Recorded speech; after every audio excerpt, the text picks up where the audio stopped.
Our local library is Cabra Library on the Navan Road, so we would use it on a very regular basis. The three boys, who are 3, 5 and 7, love the library and love trips to the library.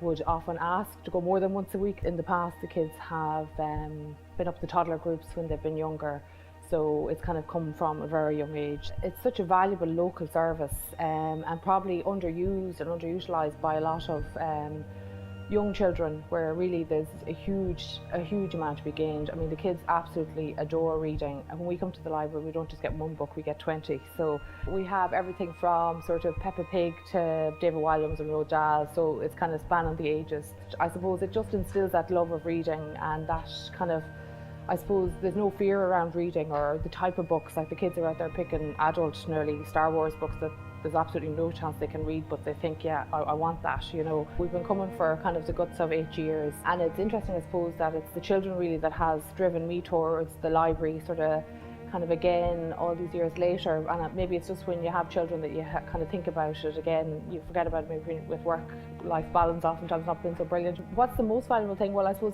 the library here, we know all the staff now, and the staff here are absolutely lovely, and you know, they'll recommend books to us. We oftentimes, you know, kind of reserve books, so now we're kind of using more and more of the services. The books are a big part of it, but also the girls here do storytelling on Mondays.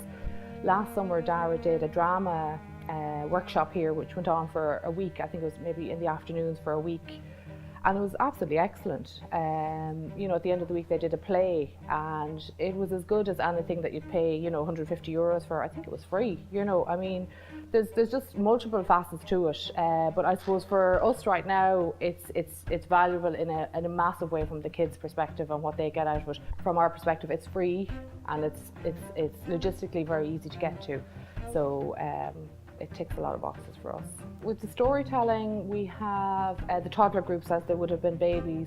There was sort of a musical instrument sort of session last summer as well. They had a few different events on, and they book out really, really quickly. So, you know, we're not always on the ball. If I say to my mind or do it, it doesn't always happen if I'm working myself. So, you know, they've all been worthwhile attending. And, you know, oftentimes the girls do, if it's a special occasion, they'll have a little drink and treats for them after as well, which like they absolutely love. So, you know, they don't really mind what the session, the workshop, the, you know, kind of the event is. They want to come to it, and there's always something to be gained from it, you know. And it's a good meeting place as well for they meet their friends from school, the ones that come to the library. Some of the play schools bring the classes here, and again they love it. Some of the classes come from school here as well, and we are hoping Dara's going to senior boys school next year. There's one of the teachers who always bring the classes over here, so Dara's really hoping he gets that teacher, aren't you, Dara?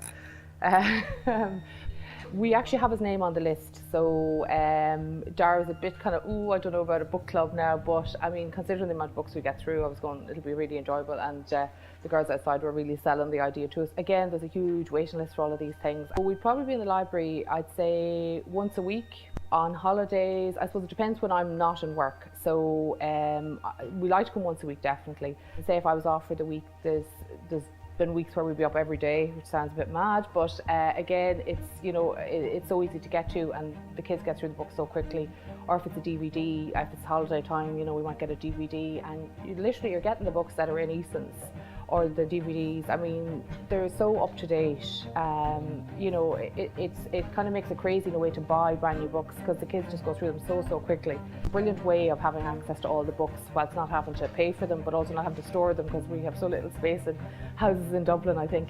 I think it is brilliant that it's free. I think, you know, I don't expect it all to be free though. I suppose some of the workshops and so on that they've kind of facilitated, people would pay for them. I mean, they're during the summer holidays, they're of a high quality and a high standard, and people pay a lot of money for sort of similar courses with established sort of groups. But I think if there was a cost implication for certain kind of events that they put on, that there would be no problem with people paying, because there's waiting lists for a lot of the things they have here, almost everything. A lot of people look at kind of summer camps as a childcare sort of facility. So I mean, you know, it's not an unrealistic expectation to pay for some of those things. Just with the 2 days off this week for the kids, and they'll have the couple of weeks off in a few weeks' time. you're always looking for something for the kids to do. So sort of music workshops, art workshops, you know, brilliant. Bring them on. Let's get them in there. You know, if I can. Yeah, no, I mean, I'd love if there was more stuff here. Yeah, we'd be frequent flyers for the library. Yeah.